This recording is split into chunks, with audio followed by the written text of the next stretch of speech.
La grande tendance, le mouvement, mais à l'échelle de plusieurs années, c'est un mouvement qui va vers plus de travail à distance. On ne pourra pas faire demi-tour, on va forcément y aller un peu plus. Quand ces entreprises-là repartiront à la hausse, auront besoin de recruter, auront besoin d'aller chercher ailleurs, auront besoin de garder leur talent, je pense que le sujet du remote reviendra à ce moment-là assez naturellement.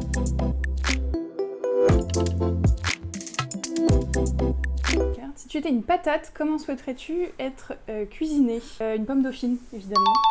D'ailleurs, c'est ça que je vais manger ce midi, puisqu'on va retrouver un restaurant dans lequel on a déjeuné il y a 8 ans maintenant avec mon mari, et dont on rêve depuis 8 ans, donc on y va ce midi. Comment il s'appelle ce resto ? C'est un café sur l'île de la Cité, un truc à touristes, mais c'est là-bas que j'ai mangé les meilleures pommes dauphines de ma vie, donc voilà, il y a une vraie histoire autour de cette patate. Si tu avais l'occasion d'animer une émission, laquelle choisirais-tu ? Plutôt un podcast, comme ça on ne me verrait pas. Un podcast, je pense, autour du monde du cheval, parce que c'est une de mes grandes passions en dehors du travail. On ne te verrait pas, donc là t'es heureuse d'être ouais, c'est ça, je suis très contente d'être là à la caméra, ouais. Okay. Exactement. Ça pose le ton. Ça pose le cadre. Donc Raphaël, je suis enchantée de discuter avec toi aujourd'hui. Donc toi, tu es RH chez Wave, une entreprise créée en 2020 qui emploie une trentaine de collaborateurs répartis dans 8 pays du monde.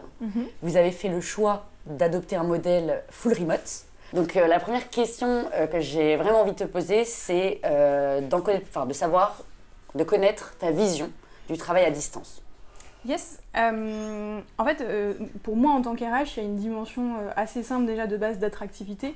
En fait, on est quand même dans des métiers dans le domaine de la tech où on va aller chercher des talents et où on a besoin que ces talents soient accessibles facilement. Et c'est pas toujours le cas parce qu'en fait, il y a quand même une vraie pénurie sur certains métiers. Et finalement, il y a une première raison qui est cette raison d'attractivité qui est que finalement, pourquoi se limiter à un espace géographique donné, soit une ville en particulier, soit finalement des personnes qui peuvent se rendre dans cette ville de manière régulière.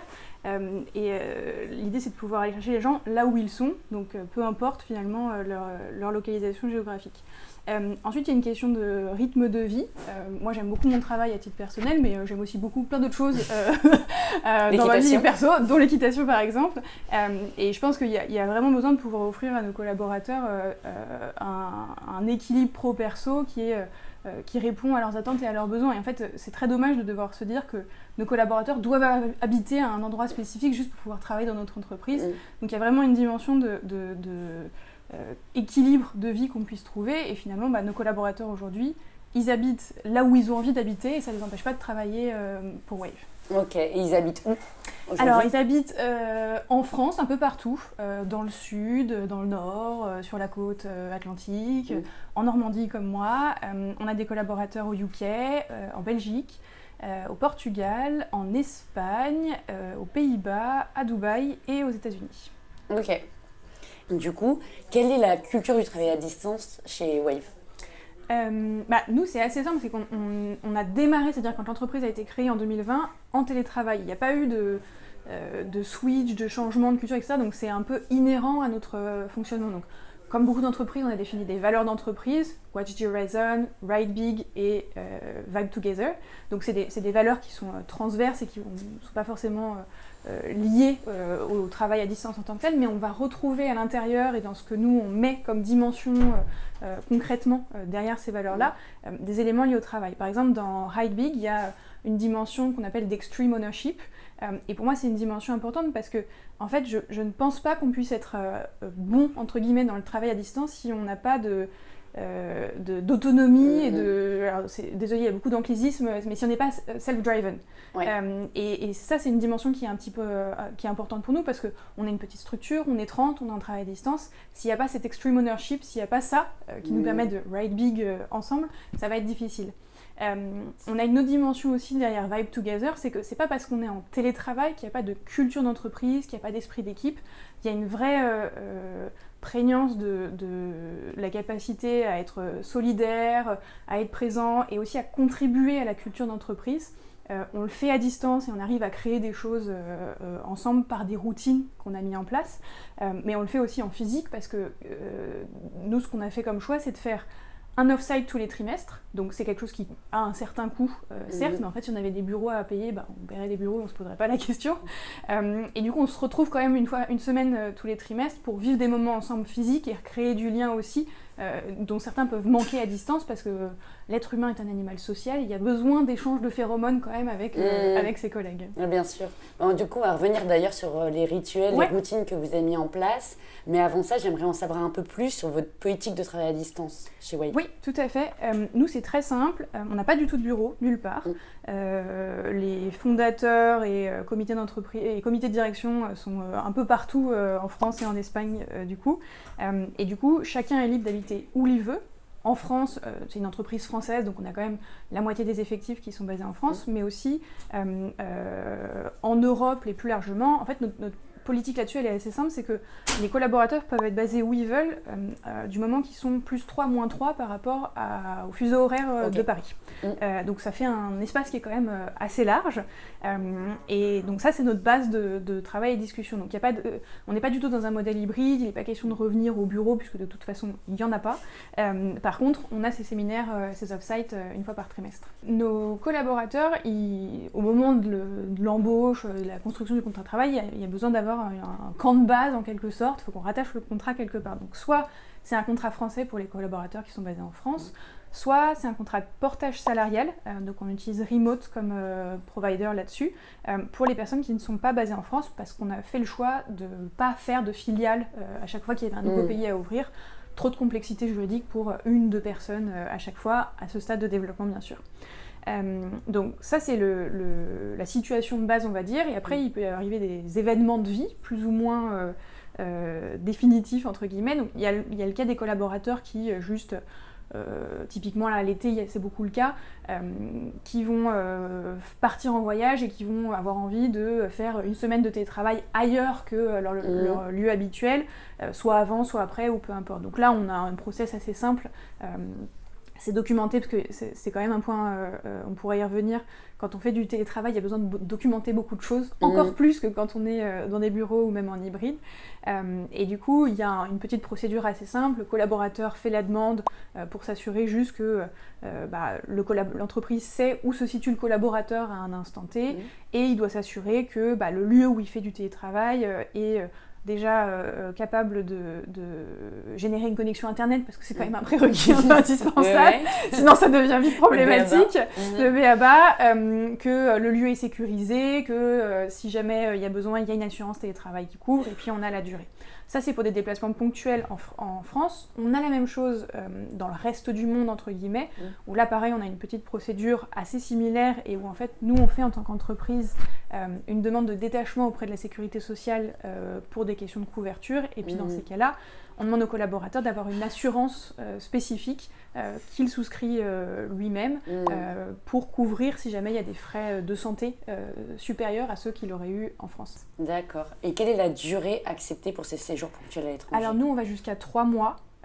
En vérité, on pourrait aller dans un niveau de détail plus fin et voir selon les pays, parce que ça dépend surtout pour des questions de fiscalité, de ce que la France et le pays en question acceptent, n'acceptent pas, etc. On a choisi de faire quelque chose de simple qui fonctionne pour tous. On fait 3 mois et c'est ça la règle qui s'applique dans tous les cas. D'accord, pour être en conformité au niveau fiscal. Absolument. Et en termes de sécurité sociale. Absolument. Et quelle est la zone géographique autorisée pour ces séjours ponctuels ? On est un peu plus... Alors, la base, c'est toujours les +3, -3 par rapport à Paris. Après, on autorise de manière exceptionnelle sur des durées un peu plus... assez courtes, 1 semaine, 2 semaines, 3 semaines grand maximum, que nos collaborateurs aillent plus loin.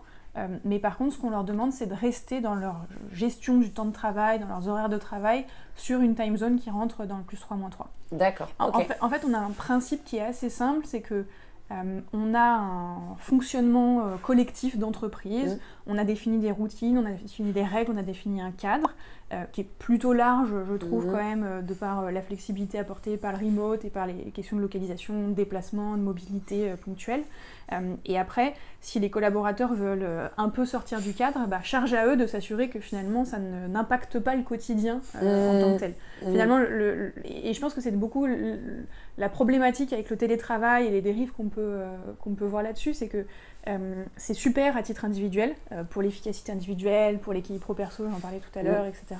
Mais ça ne doit pas se faire au détriment du collectif. Une entreprise, c'est pas une somme de personnes individuelles qui travaillent, c'est un groupe de personnes, c'est une entité, et c'est nécessaire de garder finalement un cadre collectif pour que tout le monde évolue dedans, sinon on s'en sort. Et quels sont les bénéfices que vous apportez à vos collaborateurs qui travaillent à distance ? Alors, on a une politique de bénéfices assez classique pour une start-up française, avec mutuelle, etc. Sur la partie spécifique télétravail, on a en fait une allocation de 500 € remboursable sur note de frais après un mois, donc à l'issue du premier mois dans l'entreprise, pour rembourser en fait du matériel pour aménager l'espace de travail. Donc ça peut être un écran, une chaise, etc. Et on a en parallèle de ça un petit guide qui explique finalement c'est quoi le bon setup à domicile pour être dans des bonnes conditions pour travailler, et comment utiliser finalement de la meilleure manière ces 500 €, quel combo je peux faire pour être au moins équipé, avoir les bonnes bases, etc. Donc ça c'est un premier point. Et ensuite on rembourse jusqu'à 100 € par mois de coworking, parce qu'il y a certains collaborateurs qui ont exprimé le besoin de temps en temps d'aller travailler depuis un espace de coworking, donc soit de manière régulière, soit de manière plus ponctuelle. Certains ont des abonnements, mais on a fixé cette limite, nous, dans ce qu'on a défini comme perks par rapport à ça. Ok. Et j'aimerais aussi également poser une question, donc plus toujours sur cette politique de travail à distance, mais notamment sur le point des salaires, la politique salariale de Wave. Comment sont indexés aujourd'hui les salaires chez Wave ? Grande question. Alors, la politique de rémunération, je pense que je pourrais en parler pendant des heures, mais je vais essayer de me concentrer sur le sujet. J'ai vu que tes posts LinkedIn. Déjà, c'est un des premiers vrais gros sujets sur lesquels j'ai travaillé en arrivant chez Wave, parce que c'est quand même un peu de toute façon, la rémunération, c'est un peu le nerf de la guerre. Et là-dessus, ce à quoi j'ai été confrontée, c'est qu'en fait, il n'y a pas de bonne réponse. Il y a des choix qu'on doit faire en tant qu'entreprise, qu'on choisit de faire en tant qu'entreprise pour fixer des règles dans les questions de rémunération. Donc, nous, le choix qu'on a fait, c'est qu'on a fait une grille de rémunération. On a défini des niveaux, on en a 10, on a défini des tracks. Donc, on a un track un contributeur individuel et un track manager, et on a 5 grands domaines métiers: engineering, product, growth, practice, qui est notre équipe de coaching, et les fonctions support. Et on a donc défini cette grille de rémunération en s'appuyant sur des outils de benchmark externes. Figures est top là-dessus, c'est je pense la référence sur le marché. Ça, c'est une grille de rémunération qu'on a définie par rapport à des salaires français, parisiens, et qui s'applique déjà partout en France, où que tu sois localisé.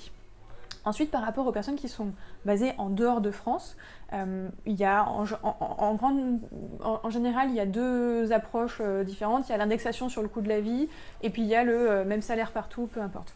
Nous, on a choisi un truc un peu entre les deux, entre guillemets, c'est que en fonction du pays où tu es, on va regarder le coût de la vie. On regarde les index Numbeo, qui sont aussi une référence en général utilisée. Et si le coût de la vie dans le pays est plus cher qu'à Paris, on va appliquer un location bonus. Donc imaginons que le coût de la vie par rapport à l'index qu'on suit est de 10% plus cher, en fait on va appliquer tous les mois une prime location bonus de 10% par rapport à notre grille de salaire initiale. D'accord. En revanche, si tu es dans un pays où le coût de la vie est moins élevé qu'à Paris, et ben on reste, en fait c'est un plancher, on reste sur salaire parisien. On parlait des bénéfices tout à l'heure, c'est vrai que j'ai pas forcément pensé à en parler, mais on a un peu cette logique-là d'appliquer comme plancher ce qu'on peut trouver en France. On le fait sur le temps de travail aussi. On donne le même nombre de jours de congé aux collaborateurs qui sont dans d'autres pays que ceux qui sont en France, au minimum évidemment. Si les pays sont mieux disants, on va appliquer la loi du pays évidemment. Ok, d'accord. Derrière ça, il y a une volonté de, rester compétitif partout, 2, se dire que finalement, si j'apporte la même contribution à l'entreprise quand je suis dans un pays où le coût de la vie est moins élevé, je sais pas, par exemple en Roumanie, en fait, il n'y a pas de raison que je sois payé moins cher qu'un collaborateur qui est basé en France. On n'est pas dans une logique de travail à distance pour de l'optimisation de coûts. On ne va pas aller chercher dans des pays un peu moins développés, où les salaires sont très peu chers, exprès, etc. C'est pas du tout notre logique. Nous, notre logique, c'est d'aller chercher des gens qui sont bons. Et puis comme on a la chance d'être en France, d'être une entreprise française, d'avoir, même si le contexte économique est difficile, quand même des moyens, et de finalement pouvoir faire bénéficier ça aux personnes qui travaillent pour nous et qui développent de la valeur pour Wave. Ouais, c'est vrai qu'on peut le voir notamment aux États-Unis, toutes les polémiques qu'il y a autour des délocalisations grâce au travail à distance, où on va aller recruter des personnes beaucoup moins chères dans des pays moins développés tout simplement.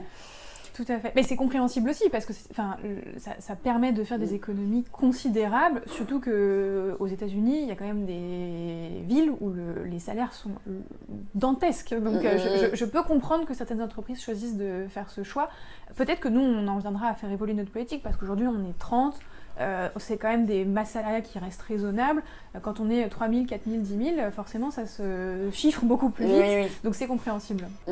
Et comment du coup cette politique à l'heure actuelle est formalisée ? Je pense que c'est un sujet qui est clé pour avoir une politique qui est claire, qui est lisible, qui est compréhensible et qui est juste aussi, parce que quand les mêmes règles s'appliquent à tous tout de suite, c'est beaucoup plus facile d'avoir un système qui est équitable. Nous on a fait quelque chose d'assez simple dans sa structure, quoi, quand, comment et où. Et en fait, on va répondre à travers de ces questions-là sur finalement quelle est la politique de rémunération qu'on utilise chez Wave. Donc le quoi, c'est le fait qu'on n'ait pas de bureau, le fait qu'on fasse des off-site, le fait que chacun est libre de finalement, dans le où, télétravailler d'où il veut dans cette logique de +3, -3. Le fait qu'il faut quand même une assurance télétravail, habitation pour les collaborateurs qui sont en France. Le quand, ça renvoie plutôt à nos routine et à l'organisation du temps de travail. Je ne sais pas si tu veux que j'en parle maintenant. On en parlera. Très bien. Le quoi, quand, comment. Et le comment, c'est plutôt des contraintes des considérations matérielles.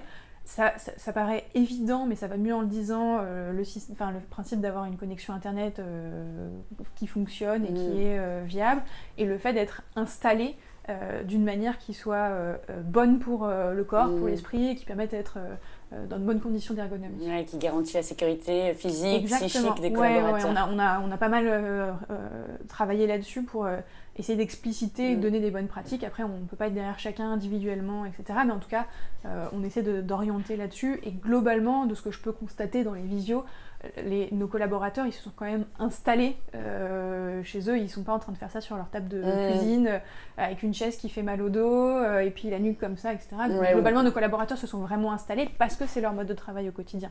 Ok. Tu me disais la dernière fois que cette charte n'a pas toujours été formalisée. Ouais. C'est notamment avec ton arrivée au sein de l'entreprise qu'une structuration, une formalisation de cette politique a été effectuée. Ouais. Quels sont les impacts que tu as pu observer suite à cette formalisation ?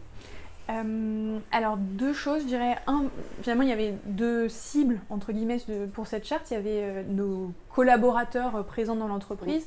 Et en fait, ça a permis de finalement formaliser des choses qui étaient déjà la culture d'entreprise, la façon de faire, etc., mais qui n'avaient jamais été dites. Et en fait, dans les cultures, il y a souvent beaucoup de choses qui ne sont pas dites, mais qui du coup sont un peu floues et qui amènent à se poser des questions. Notamment, on a formalisé les questions d'organisation du temps de travail personnel, qui étaient un peu des questions qui revenaient, mais que les gens n'osaient pas trop poser, etc., parce que finalement, on relie souvent ces sujets-là. Je suis en remote, mais est-ce que j'ai le droit d'aller en pleine journée chez le médecin, par exemple ? Donc ça a permis de répondre à ces questions-là qu'il pouvait y avoir, qui étaient dites ou non dites d'ailleurs. Et ensuite, ça nous a permis, en cas de situation individuelle un peu spécifique, où on ne savait jamais trop comment réagir, notamment le cas d'un tel qui veut aller travailler depuis tel autre endroit, où on n'avait jamais trop géré, etc., de pouvoir y répondre favorablement, mais en sachant finalement qu'on le faisait de manière encadrée et de la bonne manière. Donc ça, c'était plutôt pour nos collaborateurs. Pour l'externe, ça nous a permis de communiquer auprès de nos candidats. Parce que la plupart des candidats maintenant nous demandent, mais en fait vous vous dites que vous êtes en télétravail, mais qu'est-ce que ça veut dire ? Parce que c'est vrai que sur tous les sites internet, sur toutes les pages carrières, sur toutes les annonces, il y a écrit télétravail autorisé. Mais souvent ça recouvre des dimensions très différentes. Et je pense que quelques candidats ont été un peu échaudés en se rendant compte que ce qu'ils avaient en tête, c'était pas tout à fait ce qui était pratiqué dans l'entreprise. Donc ça nous a permis de communiquer beaucoup plus clairement auprès de nos candidats en disant, chez Wave, le télétravail, ça veut dire ça. Et c'est pas une vérité absolue, c'est juste la manière dont nous on le pratique et on le perçoit. C'est vrai que le travail à distance, la politique de travail à distance devient un des critères de sélection des des candidats.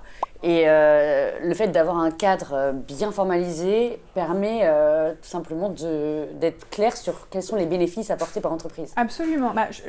Franchement, je n'ai pas fait de stats précises, mais je pense qu'il y a au moins un candidat sur 2 qui pose la question à un moment donné du process.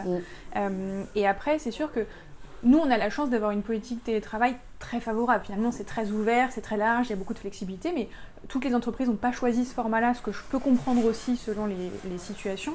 Et je pense que le fait de le formaliser et d'être clair là-dessus, ça permet au moins d'éviter les incompréhensions finalement les différences de perception de ce que c'est le télétravail, soit au moment de l'embauche, soit au moment où finalement le candidat est recruté, il arrive, etc. Et je pense que c'est pas grave finalement de ne pas avoir autant de flexibilité à partir du moment où c'est clair et où le collaborateur sait où il met les pieds, ce à quoi s'attendre, etc. Et tout le monde n'aspire pas forcément à faire du 100% télétravail non plus d'ailleurs. Bien sûr.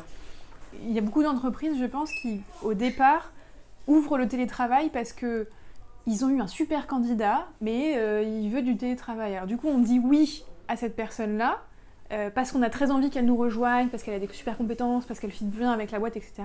Et en fait, si on n'a rien cadré en amont, ça fait que la politique télétravail de l'entreprise devient le fonctionnement télétravail individuel d'une personne. Donc des fois ça marche bien et bon an mal an, c'est un truc à peu près classique qui fonctionne bien, mais si en fait c'est finalement quelque chose qu'on n'a pas envie d'étendre, parce que ce qu'il faut imaginer quand on recrute une personne comme ça, c'est qu'est-ce qui se passe si demain l'intégralité des collaborateurs fonctionne sur ce même modèle. Est-ce que c'est viable, est-ce que c'est pas viable, est-ce qu'on est capable de le gérer ou pas? On se retrouve avec plein de cas particuliers. Et on n'a pas pris de la hauteur pour réfléchir vraiment de manière sur un ensemble d'individus. Et en fait, un cas particulier, ça va. 20 cas particuliers, ça devient compliqué. 100 000, ça devient un peu plus difficile. Et puis une fois qu'on a dit oui à des gens sur des cas particuliers, très très difficile de revenir dessus. Tout à fait. Et du coup, on a parlé un petit peu des rituels, mais j'aimerais vraiment qu'on approfondisse sur ce point-là. Quels sont les rituels que vous avez instaurés pour faciliter la collaboration à distance chez Wave? Alors ça c'est un sujet aussi qu'on a beaucoup travaillé. C'est intéressant parce que mon CEO il était très attaché, ce qui facilite aussi les choses pour mettre en place ce type de choses. En fait on a créé ce qu'on appelle un agenda corporate parce qu'on est parti du principe que même si on est à distance, il faut qu'on vive quand même un petit peu la même chose les uns les autres, chacun chez soi, au cowork, etc. en termes en quelque sorte de rythme de travail et de mouvement. Le deuxième point qu'on avait en tête, c'est que quand on est tous ensemble dans un bureau, c'est très facile de voir qu'un tel est en réunion, un tel est avec ses écouteurs concentré sur son truc, un tel est en train de parler, un tel est à la machine à café, etc. C'est facile de finalement sentir qui est disponible, qui ne l'est pas, etc. Donc ce qu'on a voulu faire, c'est essayer de créer quelque chose pour déjà faciliter l'organisation des réunions, la collaboration, etc. Mais aussi finalement que chacun puisse s'y retrouver à titre personnel. Donc déjà on a eu un premier principe qui était de dire on a de manière générale dans l'organisation de la semaine les matins, donc au sens time zone française, parisienne, qui sont dédiés plutôt on a appelé ça des focus time, donc c'est dédié plutôt au travail de concentration. On a tous besoin dans nos différents jobs d'avoir des moments où on est concentré, on parle à personne et on délivre des choses en tant que tel. Les après-midi, toujours horaire parisien, sont dédiés plutôt aux moments de réunion, d'interaction, de travail collectif. Donc évidemment ça va se traduire différemment si je suis dans un autre pays, puisqu'en fait si je suis à plus 3 en termes d'horaire, en fait les après-midi c'est mes matins, etc. Mais à la fin chacun a du temps où il peut se concentrer, ce qui était un sujet qui était assez clé pour nous. Et après la règle est assez simple pour les collaborateurs, c'est que vous êtes libre d'organiser votre temps perso comme vous le souhaitez. Donc si vous voulez aller chez le médecin en plein milieu de la journée, à 11h par exemple, etc., pas de souci, c'est quand même vachement pratique. Mais par contre, ça ne peut pas se faire au détriment des moments collectifs qu'on a définis. Et par contre, l'après-midi, si tu décides d'aller te balader, sortir ton chien, que tu as besoin d'amener tes enfants, ou d'aller chercher plutôt l'après-midi tes enfants à l'école, etc., c'est ok, mais par contre, il faut que tu sois disponible pour répondre au téléphone s'il y a une urgence. Ça, c'était un sujet qui était clé pour nous. Donc, c'est toujours compliqué parce que tu navigues entre les questions de déconnexion, etc. Mais en fait, à un moment, si tu donnes beaucoup de flexibilité aux gens, il faut aussi à l'inverse que puisse apporter de la flexibilité à l'entreprise. Donc les urgences, on n'en a pas à 21h le soir, sauf si c'est des très très très très grosses urgences. Mais par contre, si c'est à 16h, en fait, on est en mesure de t'appeler pour te poser une question s'il y a besoin de répondre assez rapidement. Bien sûr. Et du coup, là, on parlait beaucoup des rituels qui sont plutôt virtuels. Oui. Est-ce que vous avez également des rituels physiques chez Wave ? Oui, on a un rituel physique hyper important et auquel on ne déroge pas, c'est notre off-site trimestriel. Donc la dernière semaine du trimestre, on se retrouve tous à des endroits différents. On en a fait à la montagne, à la mer, à la campagne, à la ville. Et on se retrouve tous ensemble une semaine physiquement pour finalement faire un mix entre du travail, faire le bilan du trimestre écoulé, travailler sur les projets du trimestre à venir, et puis aussi des moments juste sympas. On a fait du surf, on a fait du cheval du coup, on a fait des activités sportives ensemble, etc. On a beaucoup cuisiné aussi ensemble, donc ça c'est des moments qui sont hyper importants, qui sont clés. Et c'est intéressant parce que je fais toujours en exit interview pour les collaborateurs qui nous quittent, je pose toujours une question je pratique le keep drop start. Qu'est-ce qu'on garde, qu'est-ce qu'on doit plutôt laisser de côté et qu'est-ce qu'on doit commencer à faire. Et dans le keep, j'ai une réponse qui revient systématiquement, c'est les off-site. Et c'est intéressant parce que finalement les gens ce dont ils se souviennent d'une entreprise, c'est les moments humains qu'ils ont passés ensemble. Donc c'est intéressant d'être en télétravail, c'est à titre individuel, dans l'organisation perso, etc., c'est super. Pour aller chercher des talents partout dans le monde, c'est super. Mais à la fin, les gens se souviennent des moments humains qu'ils ont passés ensemble. Et c'est toujours plus fort finalement quand y a quelque chose de physique qui se passe. Donc on tient à garder ces séminaires-là. Est-ce que tu peux me parler un petit peu du processus de recrutement chez Wave ? Oui, bien sûr. On a un processus de recrutement assez classique, entre guillemets, définition du besoin, définition de notre scorecard, définition du parcours de recrutement, on met les annonces, on fait rentrer les candidats dans le pipe, on les gère, relativement classique, rien de très fancy. Peut-être les spécificités qu'on a par rapport au travail à distance, c'est que, ça va sans le dire, mais quand même, tous nos entretiens se font à distance. J'ai quand même eu la question de temps en temps de est-ce qu'on va se voir en physique ? En fait, on bosse tout le temps en télétravail, donc si on fait les entretiens à distance, c'est la meilleure manière de se rendre compte de est-ce qu'on va être capable de travailler, d'interagir, de collaborer en visio, parce que c'est ça le médium qu'on utilise la plupart du temps.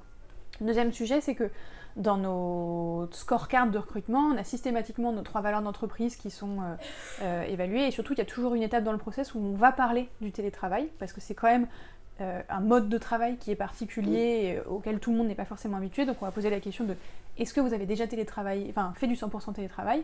Et en fait la réponse de oui, j'en ai fait pendant 3 mois pendant le Covid, c'est pas suffisant. C'est pas suffisant. Si oui, sinon, donc là ça diffère un peu selon les situations, mais en gros on va s'assurer que la personne sait dans quoi elle met les pieds, parce qu'on a déjà eu quelques personnes qui nous ont rejoints et au bout de quelques mois nous ont dit en fait, je me rends compte que c'est pas ça que j'ai envie de faire et c'est ok. En fait, tu peux aussi t'imaginer que c'est ok pour toi, que tu vas t'épanouir dans ce mode de travail-là et en fait te rendre compte que c'est pas le cas. Mais nous, on essaie de prévenir ça parce que c'est quand même dommage de recruter quelqu'un qui en fait se sent pas bien dans notre culture d'entreprise. Donc, on va vérifier que la personne sait ce que ça veut dire, a en tête finalement qu'est-ce que ça change dans les modes de travail, de collaboration. Une des questions que je pose souvent, c'est à ton avis, qu'est-ce qu'il faut adapter dans ton quotidien, dans ta manière de travailler pour bien collaborer à distance. Et d'ailleurs, c'est intéressant parce que j'ai souvent des réponses qui sont tournées sur l'individu. C'est être bien organisé, être chez moi, bien installé, etc. Alors en fait, moi, ce que j'attends, c'est plutôt la capacité à communiquer et à interagir avec des modes qui sont différents et qui sont pour beaucoup écrits. Donc c'est plutôt ça que je vais aller chercher. Sur les aptitudes à bien communiquer à l'écrit, à bien faire passer le message. Exactement. Et après, sinon, on a un process de recrutement, tout ce qu'il y a de plus classique. C'est est-ce qu'à titre perso, la personne sait à quoi s'attendre et est-ce qu'elle a finalement... alors je vérifie pas ce qui se passe dans la vie perso de chacun, mais pour moi, ce qui est important, c'est que nos collaborateurs, ils aient une vie sociale à côté. Donc après, ça appartient à chacun, et je vais pas demander est-ce que vous avez bien une vie sociale à côté. Mais je pense que pour s'épanouir en télétravail, il faut avoir d'autres moments de vie perso où on voit du monde. Sinon, c'est très dur. Et après, le deuxième aspect que je vais vérifier, c'est l'aspect plutôt collectif, la collaboration avec le reste de l'entreprise. Est-ce que ça va bien se passer ? Et pour moi, le sujet du télétravail, ça doit pas être drivé uniquement par des considérations perso. Ok. Et est-ce que tu peux également me parler du processus d'onboarding ? On a travaillé pour bien le cadrer, parce qu'en fait, ça peut être un peu plus difficile pour un collaborateur qui arrive dans l'entreprise, mais qui n'a pas finalement qui voient pas physiquement comment ça se passe. Donc on a essayé de bien le cadrer. Donc on a un parcours d'onboarding qui est assez précis sur le premier jour, la première semaine. Et en fait, plus on avance dans le temps, plus c'est lâche et on laisse la personne en autonomie. On a une onboarding checklist où en fait on a formalisé les petites cases à cocher. Le premier jour, il faut que j'ai fait tel meeting, lu tel document, fait le setup de mon ordinateur, vu telle personne, etc. Première semaine, ensuite, il faut que j'ai fait X, Y, Z. Premier mois, il faut que j'ai fait X, Y, Z, etc. Le manager est bien sûr la première personne responsable de l'onboarding du collaborateur, mais je surveille, entre guillemets, je m'assure que globalement, ça suit son cours et ça fonctionne bien. Et jusque-là, ça a plutôt bien marché. On fait un onboarding survey à 3 mois pour avoir un peu de retour d'expérience, de feedback, voir s'il y a des choses qu'on peut améliorer. Mais assez paradoxalement, on n'a pas eu trop de retour de l'onboarding à distance, c'est difficile. Après, ce qui est sûr, c'est que ce qu'on constate, c'est que globalement, tant qu'ils n'ont pas fait leur première off-site, donc il peut arriver à des moments différents, souvent, ça peut arriver que des collaborateurs démarrent leur première semaine, la semaine d'off-site, mais ça peut arriver aussi qu'ils démarrent pile la semaine d'après, donc en fait leur première off-site, ils le font 3 mois plus tard. Et ce qu'on voit quand même, c'est que tant que les collaborateurs n'ont pas fait leur première off-site, ils sont très bien intégrés à leur équipe, parce que c'est des personnes avec qui ils travaillent, ils interagissent au quotidien, et ils ont plus de difficultés à bien connaître le reste de l'organisation, les autres personnes. Donc, on a mis en place quelques routines. Par exemple, on fait un random coffee. On a un bot sur Slack qui tourne et qui va faire du pairing entre les personnes. Donc, tu vas faire un café avec quelqu'un que tu connais pas forcément, qui ne travaille pas avec toi, etc. Donc, ça permet de créer un peu de lien, mais ça reste assez léger. Ces liens avec le reste de l'organisation, ils vont vraiment se renforcer au moment des séminaires. Ouais, ok. Vous n'avez pas mis en place d'autres dispositifs justement qui permettent aux collaborateurs de rencontrer des collègues qui ne font pas forcément partie du même département? Dans les tâches à réaliser dans l'onboarding checklist, en fait, on fait en sorte qu'ils puissent rencontrer dans leur premier mois une personne de chaque équipe en dehors de leur équipe à eux déjà pour créer du lien, mais aussi pour comprendre comment l'équipe fonctionne, le métier qu'ils font, les interactions, etc. Donc si, ça en fait partie. Ok, top. J'aimerais revenir sur un motif de retour sur site qui est assez récent. Je vais prendre le cas de la Banque d'Angleterre qui a demandé à ses collaborateurs de revenir sur site pour la raison suivante, c'est qu'ils ont du mal, ils ont des difficultés à intégrer les nouveaux arrivants. Quels sont les conseils que tu pourrais donner à des responsables de ressources humaines qui ont effectivement des difficultés à intégrer leurs nouvelles recrues? Alors, je ne connais pas bien la Banque d'Angleterre, les pratiques RH, leur fonctionnement, etc. Et puis, je pense qu'il y a des très bons RH là-bas qui ont plein de bonnes idées. Mais en fait, je pense que ça dépend de quelle était leur politique remote. Si effectivement, il n'y avait jamais d'obligation, jamais de moment physique, jamais de moment collectif, etc., c'est difficile d'intégrer des nouveaux arrivants dans ce contexte-là. J'en parlais tout à l'heure, nous, nos nouveaux arrivants, ils sont bien intégrés à l'équipe, mais ils le sont d'autant plus au reste de l'entreprise au moment des off-site. Donc, je pense que ce qui est important, c'est sur l'onboarding, mais de toute façon, c'est vrai en télétravail comme c'est vrai en physique, c'est de bien cadrer le parcours du nouvel arrivant dans l'entreprise et de s'assurer que finalement, au travers de ce parcours, il est capable, il ou elle d'ailleurs, il est capable de comprendre ce qu'on attend de lui opérationnellement, quel est son métier, quel est son job, d'être en maîtrise du poste qui lui est donné, de sa job desk finalement. Deuxièmement, de bien comprendre et de bien avoir appréhendé la culture d'entreprise, le fonctionnement, les pratiques, les rituels, les routines, ce qui est dit et ce qui n'est pas dit aussi d'ailleurs. Et puis d'avoir créé du lien avec les personnes avec qui il ou elle est censé interagir au quotidien, parce qu'il y a assez peu de jobs finalement où tu as besoin d'interagir avec personne. Et ça, ces 3 piliers-là, je pense qu'ils sont importants pour une bonne intégration. Je pense que c'est important que ce soit bien drivé, l'arrivée des nouveaux collaborateurs, ou alors on décide de ne pas le faire du tout, mais c'est une culture aussi de se dire on jette les gens dans la piscine et puis on voit s'ils nagent ou pas, et puis on garde ceux qui restent uniquement, qui peut être aussi un choix qui s'entend. Mais il faut que ce soit quand même, je pense, pour moi, c'est important que ce soit drivé, que le nouveau collaborateur ne soit pas perdu, qu'il y ait une forme de roadmap c'est un peu ce qu'on a fait le premier jour, la première semaine, etc. Mais ça, que tu le fasses à distance ou en physique, je pense que c'est pas forcément le sujet. La question, elle se pose plutôt sur le 3e pilier qui est la collaboration et le fait de connaître le reste de l'équipe. Mais au fond, s'il y a des vrais problèmes d'intégration des nouveaux collaborateurs dans le fait d'être à distance, je pense que le problème, il est ailleurs. C'est-à-dire que si le reste de l'équipe n'a pas non plus naturellement la volonté et fait un peu l'effort naturel d'aller intégrer de nouveaux collaborateurs, ils ne le feront pas plus en physique. Hein. Enfin, c'est parfaitement possible de laisser quelqu'un tout seul à déjeuner le premier jour en physique aussi. Hein. Et ça s'est déjà vu dans plein d'entreprises. Donc, je pense que si c'est vraiment ce sujet-là qui faisait défaut, parce que je ne peux pas croire que ce soit le métier en tant que tel, je pense qu'il y a un sujet de cohésion d'équipe au global et que ce n'est pas un problème d'intégration, que c'est un problème de cohésion et que c'est là-dessus qu'il faut travailler. Ok. Alors, pour toi, quel est le plus gros bénéfice que tu as pu observer avec le travail à distance ? Clairement, sur la partie attractivité, donc le recrutement, j'ai vraiment vu la différence, on a des chiffres précis, mais en fait c'est assez simple à concevoir. Si tu cherches des candidats dans un scope géographique qui est juste Paris et ses alentours, tu as un nombre de candidats potentiels X. Si tu cherches en France, de manière générale, tu as un nombre de candidats qui est encore plus important, qui est Y, donc tu as plus de monde où tu peux aller chercher. Et puis si tu vas, comme nous, sur du +3-3, tu es tout de suite dans plein de pays différents. Et du coup, ton nombre, il est encore plus grand de candidats potentiels. Donc finalement, là où on est sur des profils qui sont parfois assez rares, assez difficiles à trouver, les jobs de product manager, de développeurs sur certaines technologies, etc., c'est assez difficile à aller chercher. Le fait d'avoir un pool plus large de candidats potentiels fait que tu vas les recruter plus rapidement aussi. Ok.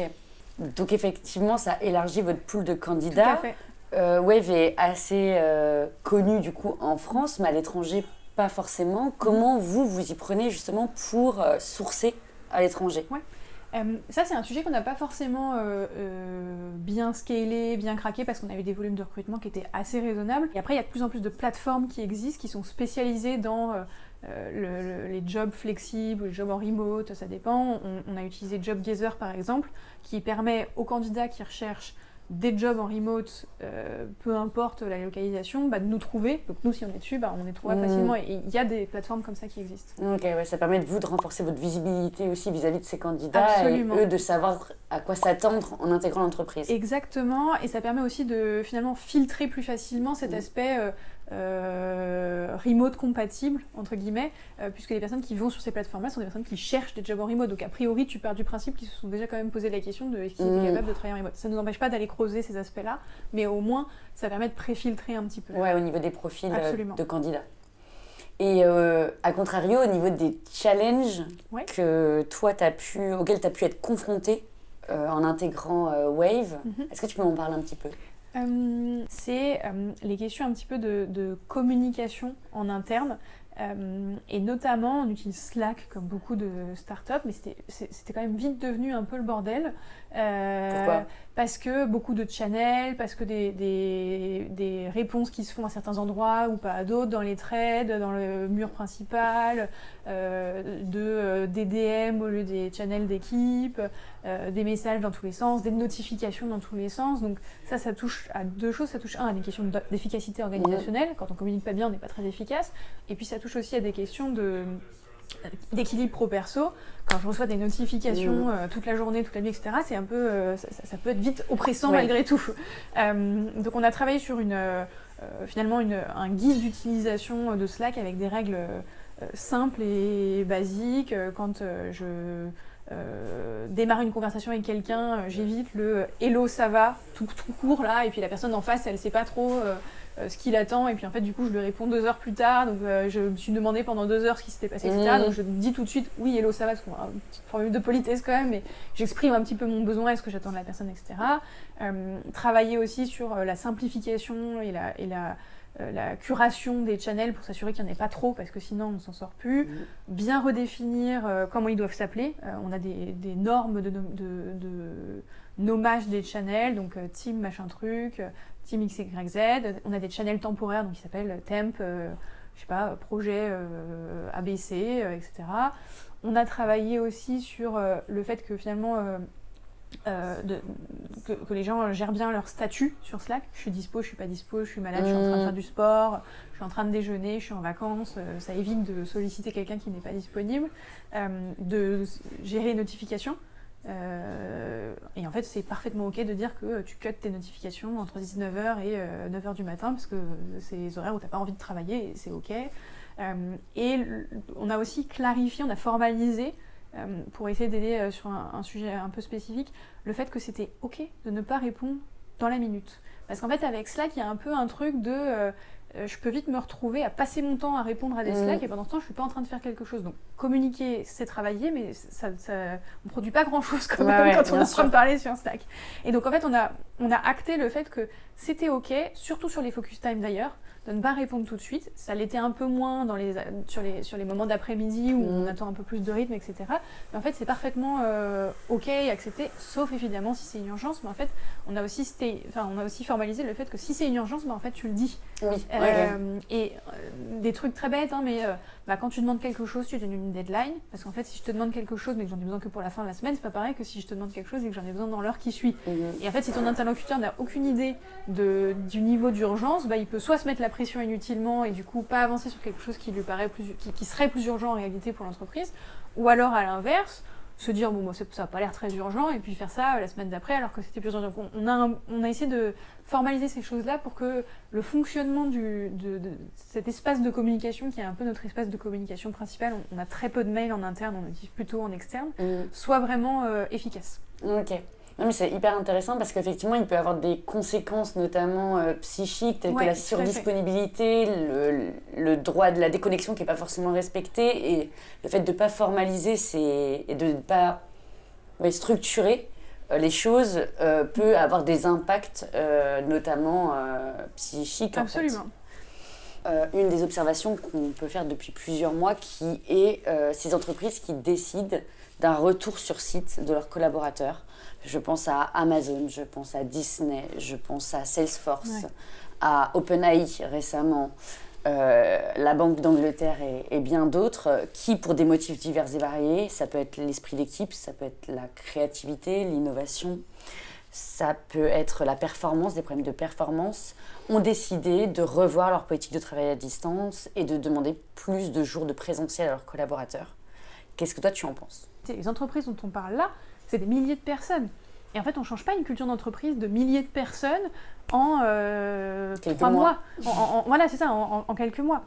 Donc je pense qu'il y a eu et c'est dommage parce qu'en fait, ça partait d'une bonne intention, en plus, comparativement à d'autres entreprises qui sont restées très prudentes et à l'inverse, qui ont tout de suite freiné des cas de fer, etc. Et du coup, je pense que ça crée pas mal de frustration.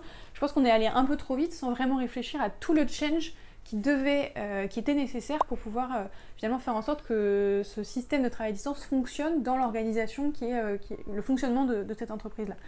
Je pense que c'est difficile aussi pour une entreprise de faire la part des choses et d'isoler les facteurs de contre-performance économique de l'entreprise entre ce qui vient finalement du contexte économique externe et du sujet du télétravail. Mais c'est en tout cas rassurant de se dire on revient sur quelque chose qu'on connaît, qu'on sait faire, qu'on maîtrise, et puis on verra. Puis c'est des entreprises qui peut-être ont besoin un peu moins de recruter qu'à l'époque, donc elles ont peut-être un peu moins besoin aussi d'apporter des bénéfices que d'autres n'apportent pas. C'est vrai qu'on a vu beaucoup de ces entreprises sont dans la tech. Dans la tech, et puis ce serait intéressant de voir une corrélation entre les plans sociaux ou les layoffs. Alors c'est pas toujours les mêmes noms selon les pays, mais ces entreprises-là, combien ont fait des layoffs récemment ? Parce que je pense qu'il y a une corrélation intéressante à aller chercher. Quand ces entreprises-là repartiront à la hausse, auront besoin de recruter, auront besoin d'aller chercher ailleurs, auront besoin de garder leur talent, je pense que le sujet du remote reviendra à ce moment-là assez naturellement. Ok. Donc là, on a parlé un peu des entreprises qui décident de revenir un peu sur la politique de travail à distance et d'un retour sur site de leurs collaborateurs. Mais d'autres entreprises font des choix différents et notamment souhaitent transiter vers du full remote ou du remote first. En tout cas, à minima, laisser leurs collaborateurs choisir entre du présentiel et du distanciel. Quels conseils tu pourrais leur donner pour effectuer à bien cette transition ? Je dirais qu'il y a 3 choses. La première, c'est je pense qu'il faut le faire pour les bonnes raisons, ou en tout cas savoir pour quelles raisons on le fait, qu'est-ce qu'on veut aller chercher, qu'est-ce qu'on veut atteindre comme objectif finalement en changeant ça. Ça peut être des objectifs très simples de RH, d'attractivité, de rétention, j'en parlais tout à l'heure. Ça peut être aussi une conviction personnelle, que ça permet d'apporter un équilibre pro-perso. Ça peut être plein de bonnes raisons, mais je pense que c'est important d'avoir en tête pourquoi est-ce qu'on veut le faire. Ça, c'est le premier point. Le deuxième, c'est que je pense qu'il faut que l'équipe de direction et a fortiori le ou les dirigeants ou fondateurs de l'entreprise y croient. Sinon, ça ne marchera pas.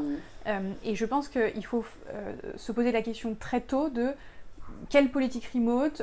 Je parlais tout à l'heure du petit framework que j'avais, quoi, quand, comment, où. C'est très simple, c'est assez facile à faire et ça peut être, c'est pas obligé d'être un truc très luxueux ou très chiadé, ça peut être juste une page, un doc Word, peu importe, dans lequel on répond à ces questions-là, parce que ça permet de se poser les questions très tôt de « Ok, je veux m'ouvrir, mais qu'est-ce que je veux faire? Jusqu'où je suis prêt à aller ?» Qu'est-ce que ça veut dire concrètement? Poser le cadre. Vous avez compris, je suis assez attentive à ce sujet-là. Et donc de le faire avec les dirigeants. Parce qu'en fait, il peut y avoir aussi des situations où le RH va créer son truc dans son coin tout seul, avec ses propres convictions. Et le CEO va dire ouais, et puis en fait dans la mise en œuvre ça devient très compliqué parce que dès qu'il se passe quelque chose qui est dans le cadre et qui du coup devrait être ok et que le CEO en fait n'est pas vraiment en accord avec ça, ça crée un peu de dissonance dans la mise en œuvre. Ouais, c'est vraiment des questions d'exemplarité également de la direction. Exactement. Il faut que ce soit incarné. Absolument, il faut que ce soit incarné, il faut qu'il y ait exemplarité. C'est quand même assez difficile de mettre en place une politique remote où tout le monde se sent libre de faire, d'être flexible si en fait tous les jours le dirigeant est au bureau et qu'on sent bien qu'il est en train de regarder si les gens y sont, qu'il y a, qu'il n'y ait pas. C'est difficile aussi si on se rend compte qu'en fait toutes les personnes qui choisissent cette flexibilité-là sont mises de côté dans les promotions, les augmentations, etc. Enfin, et je pense que ça arrive quand on ne le fait pas pour les bonnes raisons ou quand on n'est pas aligné sur pourquoi on veut le faire, comment on veut le faire, etc. Donc pour moi c'est un sujet d'entreprise, c'est pas un sujet RH. Là, il se trouve que je suis RH et donc j'en parle, je me fais la voix de ce qu'on fait chez Wave, mais c'est un sujet d'entreprise et nous, on en parle au niveau du comité de direction. Et c'est pas Raphaël Leprince dans son coin qui décide ce qu'on fait en remote. Et après, le fait de formaliser, ça oblige aussi finalement, parce qu'on peut commencer par un truc très simple, mais ça oblige à se poser d'autres questions et du coup d'aller formaliser d'autres choses, de se poser d'autres questions sur les pratiques, sur les routines, sur les process, sur finalement toutes ces petites fondations qui permettent d'avoir une politique remote qui est vraiment stable et qui fonctionne. Donc pour terminer cet échange, je te propose de piocher une dernière carte et de répondre à la question. Alors, après avoir choisi la pomme de terre...